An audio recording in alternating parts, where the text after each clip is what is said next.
സീക്യാറ്റ് പ്രോഗ്രാമിലേക്ക് ഏവർക്കും ഹൃദ്യമായ സ്വാഗതം.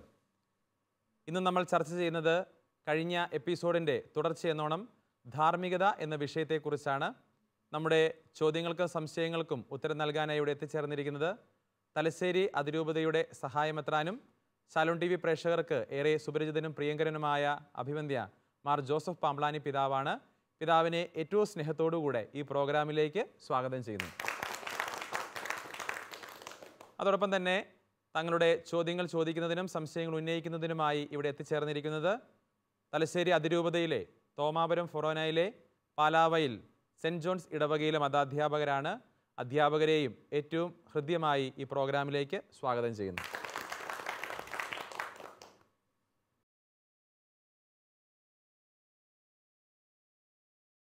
അടുത്ത ചോദ്യം ആരാണ് ചോദിക്കുന്നത്? ഓക്കെ, നിർമ്മല ടീച്ചറാണ്. ടീച്ചറുടെ ചോദ്യം എന്താണ്? നിരപരാധിയായ ഒരു വ്യക്തിയെ ശിക്ഷയ്ക്ക് വിധിക്കുന്നത് ഒരു ജനത്തെ രക്ഷിക്കുന്നതിനുള്ള നൈയാമിക മാർഗമായി നീതീകരിക്കാൻ സാധ്യമല്ല. അങ്ങനെയാണെങ്കിൽ യേശുവിൻ്റെ മരണം ഈ പ്രസ്താവനയുടെ അടിസ്ഥാനത്തിൽ നമുക്ക് എങ്ങനെ നോക്കിക്കാണാം? യെസ്, ടീച്ചർ കയ്യാപ്പാസിൻ്റെ ചോദ്യമാണ് ചോദിച്ചല്ലേ. അതായത് വളരെ കഠിനമായ ഭാഷയിലാണ് ചോദിച്ചേക്കുന്നത്. അതായത് ടീച്ചർ ചോദിച്ചത് എന്തായിരുന്നു? ഒരു ധാർമ്മിക പ്രവൃത്തി വിലയിരുത്തുമ്പോൾ ഒരു ജനതയെ മുഴുവൻ രക്ഷിക്കാൻ വേണ്ടി ഒരാളെ കൊല്ലുന്നത് നൈയാമികമായി നീതീകരിക്കപ്പെടാം. അതാണ് കയ്യാപ്പാസ് പറഞ്ഞത്. ആ ഒരു നീതിമത്കരണം ശരിയാണോ? ഇതാണ് ടീച്ചറിൻ്റെ ചോദ്യം ധാർമ്മികമായി, അല്ലേ? തീർച്ചയായും ഒരാളുടെ ജീവൻ വില കൊടുത്തുകൊണ്ട് മറ്റുള്ളവരെ എല്ലാവരെയും രക്ഷിക്കുക എന്നുള്ളത് അത് ദൈവത്തിന് മാത്രം കഴിയുന്നൊരു പ്രവൃത്തിയാണ്, അല്ലേ? അതല്ല എങ്കിൽ ആ വ്യക്തി സ്വമനസാ ചെയ്യുന്നതാണ് എങ്കിലും ഓക്കെ. ഇപ്പോൾ ഒരു പുലി പിടിക്കാൻ വരുന്നു.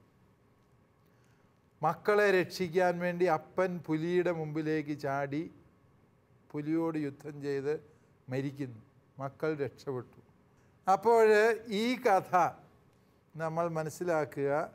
അതിനകത്ത് അപ്പനെ ആരും ബലമായിട്ട് കൊണ്ട് പുലിയുടെ മുമ്പിൽ ഇട്ട് കൊടുക്കുമല്ല, മറിച്ച് അപ്പൻ സ്വതന്ത്രമായി ചെയ്യുന്നു. അപ്പോൾ ഈ ഒരു കാര്യത്തെ വിലയിരുത്തുമ്പോൾ ഒരു വ്യക്തി ഇങ്ങനെ രക്തസാക്ഷിത്വത്തിൻ്റെ വഴിയാണിത്. മറ്റുള്ളവർക്ക് വേണ്ടി ഒരാൾ സ്വയം ബലിയായി തീരുന്നു എന്നുള്ളതാണല്ലോ ഇവിടുത്തെ വിഷയം. അങ്ങനെ ബലിയായി തീരുമ്പോൾ അയാൾ സ്വതന്ത്രമായ മനസ്സോടെ പൂർണ്ണ സമ്മതത്തോടുകൂടി തൻ്റെ പ്രവൃത്തിയുടെ ഭാവി അല്ലെങ്കിൽ തൻ്റെ പ്രവൃത്തിയുടെ പരിണതി എന്തായിരിക്കും എന്നറിഞ്ഞുകൊണ്ട് തന്നെ ആ പ്രവൃത്തിക്ക് ഇറങ്ങുകയാണ് എങ്കിൽ ആ പ്രവൃത്തി നീതീകരിക്കാവുന്നതാണ്. ഇതനുസരിച്ച് നമ്മൾ ഈശോയുടെ മരണത്തെയാണ് ടീച്ചർ ചോദിക്കുന്നത്, അല്ലേ?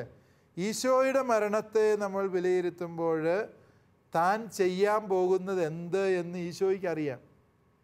തന്നെ ഇവർ കൊല്ലും, കുരിശിൽ തറച്ച് കൊല്ലും. ഈശോയെ ആരും കെണിവെച്ച് പിടിച്ചുകൊണ്ട് പോയതല്ല. നമ്മൾ പ്രാർത്ഥനയിൽ ചൊല്ലുന്നുണ്ട്, താൻ ഒറ്റിക്കൊടുക്കപ്പെട്ട രാത്രിയിൽ അവൻ പീഡാസഹനത്തിന് സ്വയം ഏൽപ്പിച്ചു കൊടുത്ത ആ രാത്രി, അല്ലേ? ഈശോ ഏൽപ്പിച്ചു കൊടുക്കുകയാണ്. യോഹന്നാൻ സുവിശേഷൻ അത് വ്യക്തമായി കാണിക്കുന്നുണ്ട്. ഈശോ നിങ്ങൾ ആരെ അന്വേഷിക്കുന്നു? യോഹന്നാൻ 18:1-9 വരെ വാക്യങ്ങൾ. നസ്രായനായ യേശുവിനെയാണ് അന്വേഷിക്കുന്നത്. ഉടനെ അവരെന്ത് ചെയ്തു? കമന്ന് വീണു. ഞാൻ തന്നെയാണെന്ന് ഈശോ പറഞ്ഞതോടെ അവർ കമഴ്ന്നു വീണു. ഈശോ ദൈവമാണ് എന്നുള്ള സത്യം വെളിപ്പെടുത്തിയപ്പോൾ അവർ ആരാധിക്കുകയാണെന്നായിരിക്കാം യോഹന്നാൻ ഉദ്ദേശിച്ചത്. ഏതാണെങ്കിലും പക്ഷേ നമുക്കതിൽ നിന്ന് മനസ്സിലാകുന്നുണ്ട്, അവർക്ക് ഈശോയെ പിടിക്കണമെങ്കിൽ ഈശോ അനുവദിക്കണം, അല്ലേ? അപ്പോൾ അതിനകത്ത് ഈശോയുടെ ബോധപൂർവമായ തീരുമാനമുണ്ട്, ഈശോയുടെ സ്വതന്ത്രമായ തീരുമാനമുണ്ട്. ഈശോ അതിന് അവർക്ക് അനുവാദം കൊടുത്തു. അതുകൊണ്ട് ഈശോയെ ആരെങ്കിലും കെണിവെച്ച് പിടിച്ച് കൊല്ലുന്നതാണ് എങ്കിൽ അത് അപകടകരമാണ്. ഫ്ലൈറ്റേ പോകുന്നു, അല്ലെങ്കിൽ പണ്ട് എങ്ങനെ ഒരു കഥ കേട്ടിട്ടുണ്ട്, ഫ്ലൈറ്റിലെ വെയിറ്റ് കുറയ്ക്കണം. 1 കിൻഡലൂടെ കുറച്ചില്ല എങ്കിൽ എന്ത് സംഭവിക്കും? ഫ്ലൈറ്റ് താഴെ പോകുന്നത്. അതുകൊണ്ട് ഫ്ലൈറ്റിലല്ല, കപ്പലേൽ. അങ്ങനെ ആ തൂക്കം കുറയ്ക്കണം. ആരെങ്കിലും 2 പേര് കടലിൽ ചാടുവാണെങ്കിൽ രക്ഷപ്പെടും, ബാക്കിയുള്ളവർ രക്ഷപ്പെടും. ആരെങ്കിലും മനസ്സുണ്ടോ? ക്യാപ്റ്റൻ ചോദിച്ചു. ഒരാൾ പോലും മനസ്സില്ല. അപ്പോഴാണ് ഒരു മനുഷ്യൻ പയ്യെ അങ്ങ് എഴുന്നേറ്റ് ചെന്നു. എല്ലാവർക്കും സമാധാനം. അയാൾ ചാടിക്കഴിഞ്ഞാൽ പ്രശ്നം തീർന്നുണ്ട്. ഇയാൾ പക്ഷെ ചെന്ന് എന്താണെന്ന് ചോദിച്ചാൽ ആ വാതിൽ തുറന്നിട്ട് അതിൻ്റെ അരികിലിരുന്ന് 2 പേരെ പിടിച്ച് താഴോട്ടിട്ടേച്ച് ഇയാൾ ഇവിടെ ഇരുന്നു. അയാളുടെ ആ പ്രവൃത്തി ശരിയാണോ? അല്ല. കാരണം മറ്റ് വ്യക്തികൾക്ക് സമ്മതമല്ല. നമ്മളെ ബാക്കിയുള്ളവരെ രക്ഷിക്കാൻ വേണ്ടി ഞങ്ങൾ മരിക്കാൻ സന്നദ്ധമാണ് എന്ന് അവർ പറഞ്ഞിട്ടില്ല. അവരുടെ സമ്മതമില്ലാതെ ആ കാര്യം ചെയ്താൽ അത് രക്തസാക്ഷിത്വമല്ല, അത് ന്യായീകരിക്കാവുന്നതല്ല. അതുകൊണ്ട് ഈ രക്തസാക്ഷിയാകുന്ന വ്യക്തിയുടെ ബോധപൂർവമായ തീരുമാനം അതിൽ പ്രധാനപ്പെട്ടതാണ്. ക്രിസ്തുവിനെ പോലെ അല്ലെങ്കിൽ സഭയിലെ രക്തസാക്ഷികളെ പോലെ എന്താണ് തങ്ങൾ ചെയ്യുന്നത് എന്ന് വ്യക്തമായ അറിവുണ്ടായി അതിനെക്കുറിച്ച് സ്വതന്ത്രമായി തീരുമാനമെടുത്ത് തങ്ങളുടെ പ്രവൃത്തിയിലൂടെ തങ്ങൾക്ക് വന്നു ഭവിക്കാൻ ഇടയുള്ള ദുരന്തം എന്ത് എന്ന് വ്യക്തമായ ബോധ്യത്തോടെ പ്രവർത്തിക്കുമ്പോൾ അത് ധാർമ്മികമായി നീതീകരിക്കപ്പെടാവുന്ന പ്രവൃത്തിയാണ്. ഓക്കെ, നിർമ്മല ടീച്ചർക്ക് ഉത്തരം വ്യക്തമായി അല്ലേ? അടുത്ത ചോദ്യം ആരാണ് ചോദിക്കുന്നത്? ഓക്കെ, ടീച്ചറുടെ പേരെന്താണ്? എൻ്റെ പേര് റോസമ്മ. റോസമ്മ ടീച്ചർ, ടീച്ചറുടെ ചോദ്യം എന്താണ്? പിതാവേ, എൻ്റെ ചോദ്യം ഇതാണ്. ക്രിസ്ത്യാനിയായ ഒരു പട്ടാളക്കാരൻ തൻ്റെ കൃത്യനിർവഹണത്തിനിടെ ചെയ്യുന്ന ഒരു കൊലപാതകത്തെ എങ്ങനെ സാധൂകരിക്കാൻ കഴിയും? അതോടൊപ്പം തന്നെ ജീവൻ രക്ഷാർത്ഥം ചെയ്യുന്ന കൊലപാതകങ്ങളെ ധാർമ്മികമായി എങ്ങനെ മനസ്സിലാക്കാൻ സാധിക്കും? ഇതേക്കുറിച്ചൊന്ന് പറയാം. ഓക്കെ, ഇവിടെ ഇത് വളരെ പ്രസക്തമായൊരു ചോദ്യമാണ് റോസമ്മ ടീച്ചറുടെ ചോദ്യം. വീട്ടിൽ നിന്ന് ആരെങ്കിലും പട്ടാളത്തിൽ പോയിട്ടുണ്ടോ? ഇല്ല, പോയിട്ടില്ല. പോയിട്ടില്ല, വെറുതെ ചോദിച്ചതേ ഉള്ളൂ പട്ടാളത്തെക്കാരെ കുറിച്ച് അല്ലേ? യെസ്, നമ്മുടെ രാജ്യം രക്ഷിക്കുന്ന എല്ലാ ആദരണീയരായ പട്ടാളക്കാരെയും ബഹുമാനിച്ചുകൊണ്ട് അവരെ സല്യൂട്ട് ചെയ്തുകൊണ്ട് നമുക്ക് ഇതിൻ്റെ ഉത്തരം പറയാം. അതായത് ഈ പട്ടാളക്കാരൻ അതിർത്തിയിൽ കാവൽ നിൽക്കുന്നു. അവൻ പോയിരിക്കുന്ന എന്തുദ്ദേശത്തോടു കൂടി, ഒരു പ്രവൃത്തിയുടെ ലക്ഷ്യമാണ് നമ്മൾ ആദ്യം പരിശോധിക്കേണ്ടത്. അവൻ ഇന്ത്യൻ സൈനികൻ നമ്മുടെ കാശ്മീർ അതിർത്തിയിൽ കാവൽ നിൽക്കുകയാണ്. അവൻ്റെ ഉദ്ദേശം എന്തായിരിക്കും റോസമ്മ ടീച്ചറെ? ഇന്ന് 10 പാകിസ്ഥാനി പട്ടാളക്കാരെ വെടിവെച്ച് കൊല്ലണം എന്ന ഉദ്ദേശത്തോടെയാണ് അവനവിടെ നിൽക്കുന്നത്? അല്ല. അവൻ്റെ ഉദ്ദേശം എന്തായിരിക്കും? ഇന്ത്യയുടെ അതിർത്തി കാവൽ. യെസ്, ഇന്ത്യയുടെ അതിർത്തിക്ക് കാവൽ നിൽക്കുക, അതിർത്തി സംരക്ഷിക്കുക. അതായത് സ്വന്തം രാജ്യത്തിലെ ജനങ്ങളുടെ സുരക്ഷിതത്വം ഉറപ്പുവരുത്തുക. അതാണല്ലോ ആ വ്യക്തിയുടെ ഉദ്ദേശം അല്ലേ? ആ ഒരു ലക്ഷ്യത്തോടു കൂടിയാണ് ആ വ്യക്തി അവിടെ പ്രവർത്തിക്കുന്നത് എന്നതിനാൽ അത് നല്ല ലക്ഷ്യമാണ്. ആ ലക്ഷ്യം നിറവേറ്റാൻ രാജ്യത്തേക്ക് കടന്നു വരുന്ന അനാവശ്യമായ നുഴഞ്ഞുകയറ്റക്കാരെയും തീവ്രവാദികളെയും അദ്ദേഹം തടയും. ആ തടയുന്നതിനിടയിലെ സംഘർഷങ്ങളിൽ ചിലപ്പോൾ ജീവഹാനി ആ വ്യക്തിക്ക് സംഭവിച്ചാൽ അതിന് ഈ പട്ടാളക്കാരൻ ധാർമ്മികമായി കുറ്റക്കാരനല്ല. ഈ ധാർമ്മികമായി കുറ്റക്കാരനല്ല എന്ന് പറയുമ്പോൾ നമ്മൾ അയാളുടെ ഉദ്ദേശത്തെയാണ് ന്യായീകരിക്കുന്നത്.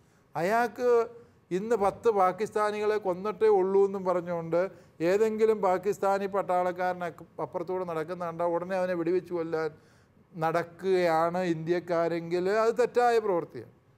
മനസ്സിലാകുന്നു? അതുപോലെ തന്നെ പട്ടാളക്കാർ യുദ്ധത്തിലേർപ്പെടുമ്പോൾ, അതിർത്തി കാക്കുമ്പോൾ മാത്രമല്ല, യുദ്ധത്തിലേർപ്പെടുമ്പോൾ അതിന് സഭ ഒരു തത്വം നിർദ്ദേശിച്ചിട്ടുണ്ട്. ഏതാണെന്ന് ചോദിച്ചാൽ ജസ്റ്റ് വാർ തിയറി എന്ന് പറയും.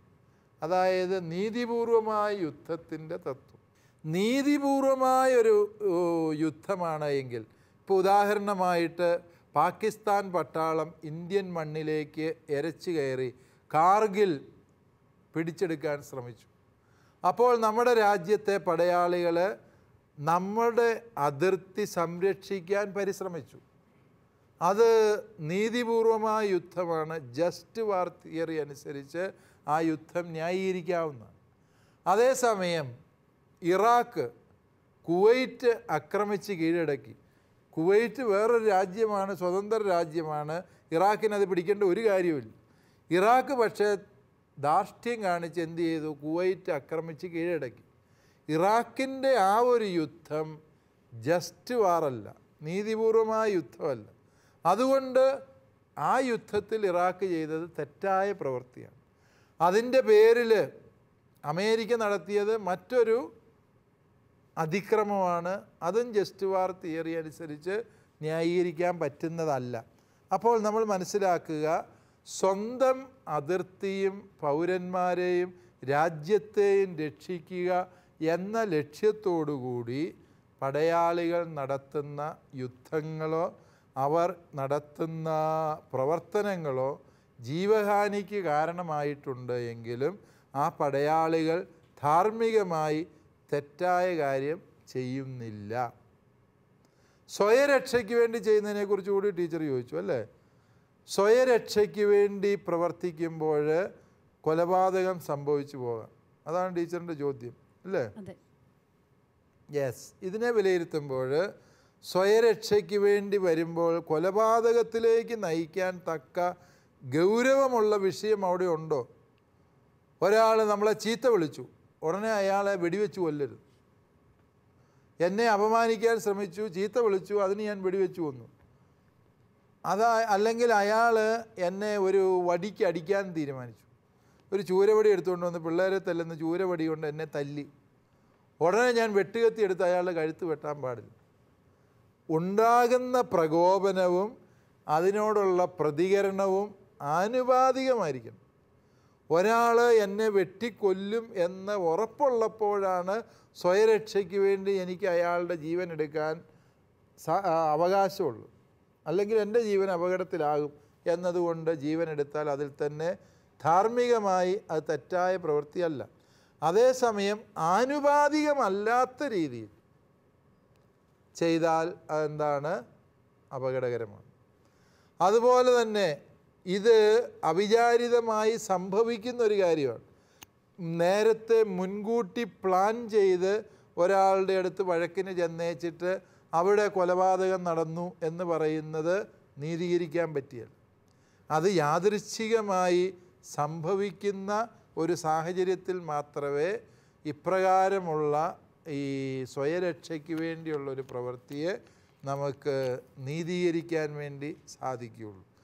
അവിടെയും ആ വ്യക്തിക്ക് മറ്റേയാളെ കൊല്ലുക എന്നൊരു ലക്ഷ്യം ഉണ്ടാകാൻ പാടില്ല. മറിച്ച് എന്ത് ലക്ഷ്യമേ പാടുള്ളൂ? സ്വയം രക്ഷിക്കുക എന്ന ലക്ഷ്യം മാത്രമേ പാടുള്ളൂ. ആ ലക്ഷ്യം ശരിയായിരിക്കണം. എന്നെ തന്നെ രക്ഷിക്കാനും സംരക്ഷിക്കാനും എനിക്ക് അവകാശമുണ്ട്. ആ ലക്ഷ്യം ഞാൻ നിറവേറ്റുന്നു. അതിനാനുപാതികമായ പ്രതികരണമേ ഞാൻ നടത്തിയിട്ടുള്ളൂ. അതിൽ ഞാൻ യാതൊരു വിധത്തിലുള്ള പ്രീ പ്ലാനിങ്, മുൻകൂട്ടിയുള്ള ഒരുക്കങ്ങളും നടത്തിയിട്ടുമില്ല. ഈ 3 വ്യവസ്ഥകളുടെ വെളിച്ചത്തിൽ സ്വയരക്ഷയ്ക്ക് വേണ്ടിയുള്ള കൊലപാതകത്തെ ധാർമ്മികമായി ന്യായീകരിക്കാവുന്നതാണ്. ടീച്ചർക്ക് ഉത്തരം വ്യക്തമായല്ലോ അല്ലേ? ഓക്കെ. ഇനി അടുത്ത ചോദ്യം ആരാണ് ചോദിക്കുന്നത്? ഷൈനി ടീച്ചർ അല്ലേ? ഓക്കെ. ടീച്ചറുടെ ചോദ്യം എന്താണ്? പല രാജ്യങ്ങളും അംഗീകരിച്ചതും ഇന്ന് ലോകം ചർച്ച ചെയ്യപ്പെടുന്നതുമായ വിഷയങ്ങളാണല്ലോ ഭ്രൂണഹത്യ, ദയാവധം, സ്വവർഗ വിവാഹം എന്നിവ. ഇവ നിയമം മൂലം സാധൂകരിക്കപ്പെടുന്നത് വഴി പൊതുവായി മാറുകയും ഭാവി തലമുറയെ സ്വാധീനിക്കുകയും ചെയ്യും. ഇത് ഭാവി തലമുറയുടെ ധാർമ്മിക രൂപീകരണത്തിൽ എത്രമാത്രം സ്വാധീനം ചെലുത്തുന്നുവെന്ന് ഒന്ന് വിശദീകരിക്കാമോ? യെസ്. ഈ ഒരു വിഷയത്തെക്കുറിച്ച് മുൻ എപ്പിസോഡുകളിൽ നമ്മൾ ഏതാനും കാര്യങ്ങൾ പരാമർശിച്ച് കഴിഞ്ഞിട്ടുള്ളതാണ്. പ്രേക്ഷകർ ഒരുപക്ഷെ അതിനെക്കുറിച്ച് സ്വാതന്ത്ര്യത്തെക്കുറിച്ചുള്ള ചർച്ചയിൽ ഈ ഒരു വിഷയം കടന്നു വന്നത് പ്രേക്ഷകരിൽ ചിലരെങ്കിലും ഓർമ്മിക്കുന്നുണ്ടാവും. എങ്കിലും ടീച്ചർ ഇത് ഉന്നയിച്ച സ്ഥിതിക്ക് ചില മറുപടികൾ ഞാൻ പറയാം. അതായത് നേരത്തെ നമ്മൾ മനസ്സിലാക്കി ധാർമ്മികതയെ വിലയിരുത്തുമ്പോൾ നൈയാമികമായ ഒരു നീതി എന്നൊരു സങ്കല്പമുണ്ട്. നിയമപരമായ ഒരു കാര്യം തെറ്റാണ് എങ്കിൽ അത് ചെയ്യാൻ പാടില്ല, ചെയ്യുന്നത് തെറ്റായ പ്രവൃത്തിയായി മാറും. അതേസമയം നിയമപരമായ ഒരു കാര്യം ശരിയായിരിക്കവേ അത് ധാർമ്മികമായി തെറ്റാകാം. അത്തരം പ്രവൃത്തികൾക്ക് ഉദാഹരണമാണ് ഇവിടെ പറഞ്ഞത്. ഇപ്പോൾ രാജ്യത്ത് ഭ്രൂണഹത്യ ചില വ്യവസ്ഥകൾക്ക് വിധേയമായി അനുവദിച്ചിട്ടുണ്ട്. പക്ഷേ സഭ ഭ്രൂണഹത്യയെ മനസ്സിലാക്കുന്നത് അതൊരു ഇൻട്രിൻസിക് ഈവിൾ, അതിൽ തന്നെ തെറ്റായൊരു പ്രവൃത്തിയാണ്. ഒരു കുഞ്ഞിനെ കൊല്ലുക എന്ന ലക്ഷ്യത്തോടു കൂടി നടത്തുന്ന ഭ്രൂണഹത്യകൾ അങ്ങേയറ്റം തെറ്റാണ്, അതിൽ തന്നെ തെറ്റായ പ്രവൃത്തിയാണ്. അതിനെക്കുറിച്ച് തർക്കമില്ല. നിയമം അത് അനുവദിച്ചു എന്നുള്ളത് കൊണ്ട് അതിൽ തന്നെ തെറ്റായൊരു പ്രവൃത്തി ഒരിക്കലും ശരിയാവില്ല. ധാർമ്മികമായി തെറ്റായത് തെറ്റ് തന്നെയാണ്.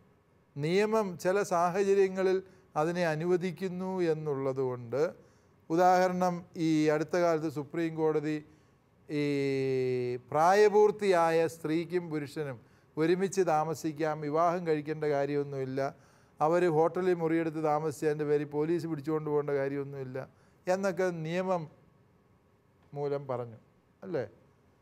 അതിൻ്റെ കാരണം കോടതിയുടെ ഉദ്ദേശം നല്ല ഉദ്ദേശമായിരുന്നു. എന്താണ്? ഇവിടുത്തെ സദാചാര പോലീസുകാരുടെ ഗുണ്ടായുസം അവസാനിപ്പിക്കുക. ഒരു ചെറുക്കനും പെണ്ണും ഒന്നിച്ചിരുന്ന് വർത്തമാനം പറഞ്ഞാൽ ഉടനെ അതുങ്ങളുടെ പെടലിക്ക് കയറാൻ ചെല്ലുന്നവന്മാരുണ്ട്, അവരെ തല്ലുന്നവരുണ്ട്, പിള്ളേരെ കെട്ടിയിട്ട് തല്ലിയതിൻ്റെ എത്രയോ ചരിത്രങ്ങൾ നമ്മളിവിടെ കാണുന്നുണ്ട്. ഇത്തരത്തിലുള്ള സദാചാര പോലീസുകളെ നിലയ്ക്ക് നിർത്തുക, അതുപോലെ തന്നെ പോലീസുകാർ തന്നെ ഇത്തരത്തിലുള്ള സദാചാര വിരുദ്ധ പ്രവൃത്തി എന്നും പറഞ്ഞ് ആളുകളെ പിടിച്ചുകൊണ്ടുപോയി അന്യായമായി മാനം കളയുന്നതും പീഡിപ്പിക്കുന്നതുമായ പല കേസുകളുണ്ട്. ഇതെല്ലാം അല്ലെങ്കിൽ ഒരു ചെറുക്കനും അല്ല ഒരു ചേട്ടനും ചേട്ടത്തിയെങ്കിലും ഒരു മുറി വർത്തമാനം പറഞ്ഞുകൊണ്ടിരിക്കും, ഉടനെ അവരോട് ശത്രുതയുള്ള രണ്ടുപേര് എന്ന് കഥക് പുറത്തുനിന്ന് അങ്ങ് പൂട്ടി, എന്നിട്ട് ഹൂവി കാറി ആളുകളെ വിളിച്ചു കൂട്ടി അല്ലേ. ഇതെല്ലാം അപകടകരമായ പ്രതികരണങ്ങളാണ്. ഇത്തരത്തിലുള്ള നടപടികൾ അവസാനിപ്പിക്കുക എന്ന ലക്ഷ്യത്തോടെയാണ് കോടതി അങ്ങനെ ഒരു നിയമം കൊണ്ടുവന്നത്. പക്ഷേ ആ നിയമത്തിന് ധാർമ്മികമായി ചിന്തിക്കുമ്പോൾ ദൂരവ്യാപകമായ ദുരന്ത ഫലങ്ങൾ ഉളവാക്കാനുള്ള കഴിവുണ്ട് എന്നത് നമ്മൾ തിരിച്ചറിയണം. അതുകൊണ്ട് നിയമപരമായ ചില നടപടികൾ കോടതികൾ നിർദ്ദേശിക്കുമ്പോൾ നമ്മൾ അതിൻ്റെ സാഹചര്യങ്ങൾ, ഏത് സാഹചര്യത്തിൽ ഏത് ലക്ഷ്യത്തോടു കൂടിയാണ് കോടതി അത് പറഞ്ഞത് എന്നതിനെ കൂടി വിലയിരുത്തി വേണം നമ്മൾ കോടതിയുടെ നടപടിയെ വിലയിരുത്താൻ. പക്ഷേ ധാർമ്മികതമായി വിലയിരുത്തുമ്പോൾ അതിൽ തന്നെ തെറ്റായ പ്രവൃത്തികളാണ് ഏതൊക്കെ? ഈ പറഞ്ഞ ഭ്രൂണഹത്യ, കൂടിത്താമസങ്ങൾ, അതുപോലെ സ്വവർഗാനുരാഗികളുടെ വിവാഹം. അതിനെ നിയമം അനുവദിച്ചു എന്നുള്ളത് കൊണ്ട് അത് ധാർമ്മികമായി ഒരിക്കലും ശരിയാകുന്നില്ല എന്നുകൂടി നമ്മൾ മനസ്സിലാക്കുക. കാരണം ഇത് സമൂഹത്തിൽ വരുത്താൻ പോകുന്ന ദുരന്തം ഭയാനകമാണ്. കാരണം എന്താണ്? വരാനിരിക്കുന്ന തലമുറയോട് കാണിക്കുന്ന അന്യായമാണ് ഗർഭഛിദ്രം. ഞാനിവിടെ ജനിച്ചു, എൻ്റെ ജീവിതം സുഖകരവും ആനന്ദകരവുമാക്കാൻ ഇനി ഒരു കുഞ്ഞ് ഇവിടെ ജനിക്കാൻ പാടില്ല. ആ ഒരു ചിന്തയോടെയാണ് ഗർഭഛിദ്രം നടത്തുക. മറ്റൊരു മനുഷ്യ ജീവൻ്റെ മേലുള്ള നമ്മുടെ അനാവശ്യമായ കയ്യേറ്റമാണ് എന്നുള്ളത് കൊണ്ട് ധാർമ്മികമായി അത് അതിൽ തന്നെ തെറ്റാണ് അല്ലേ. വിവാഹം സമൂഹത്തിൻ്റെ നിലനിൽപ്പിനും കുടുംബജീവിതത്തിൻ്റെ ഭദ്രതയ്ക്കും അത്യാവശ്യമാണ്.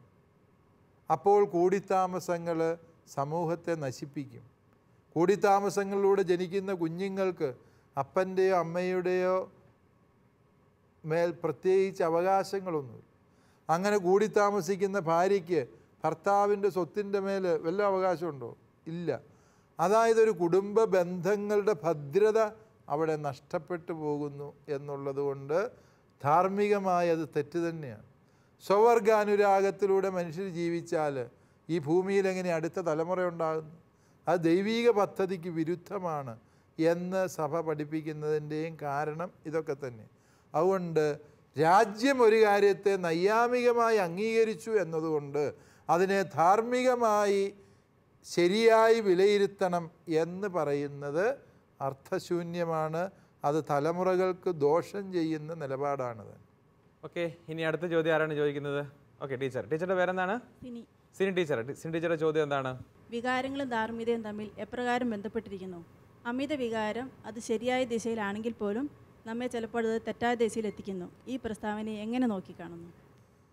യെസ്, അതായത് വികാരങ്ങൾ ധാർമ്മികമായി വിലയിരുത്തപ്പെടേണ്ട ഒരു വിഷയമല്ല. വികാരം മനുഷ്യനുണ്ട് അല്ലേ? എല്ലാ മനുഷ്യർക്കും എന്തെങ്കിലുമൊക്കെ വികാരമുണ്ട്. ഈ നിർവികാരത എന്ന് പറയുന്നത് ഒരു വികാരമാണ് അല്ലേ? ഒരു നിസ്സംഗത, എന്നേലും ആട്ടെ പോട്ടെ എന്ന് പറഞ്ഞിരിക്കുന്നത്, അതും ഒരുതരം വികാരമാണത്. നമ്മൾ വിചാരിക്കുക ഒരു വികാരം ഇല്ലാത്ത മനുഷ്യരാണ്.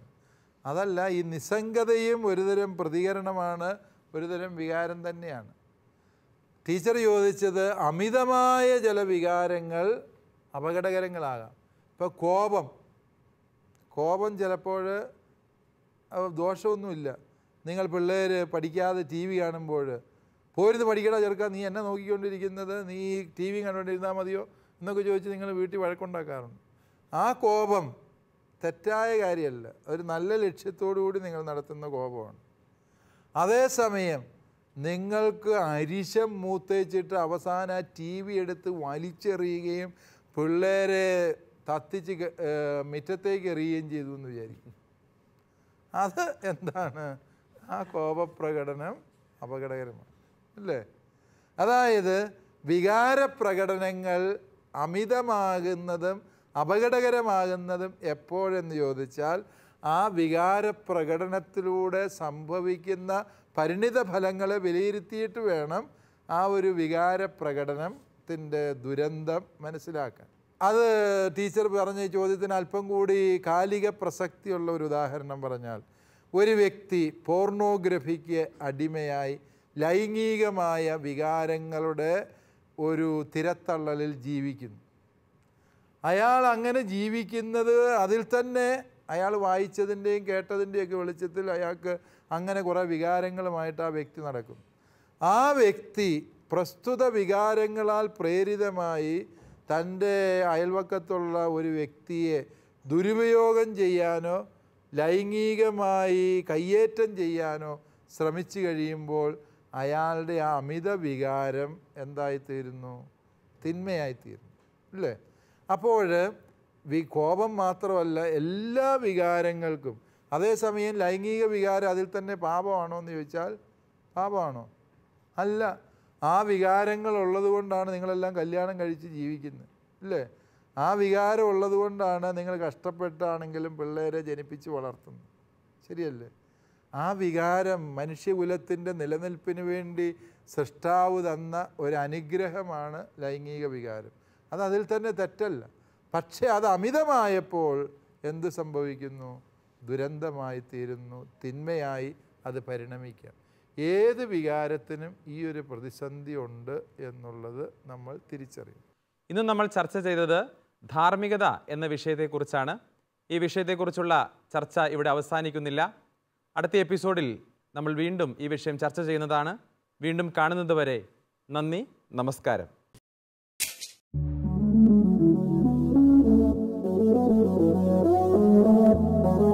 CCAT പ്രോഗ്രാമിന്റെ മുൻ എപ്പിസോഡുകൾ കാണുവാൻ ലോഗോൺ ചെയ്യൂ www.shalomtv.tv/ccat.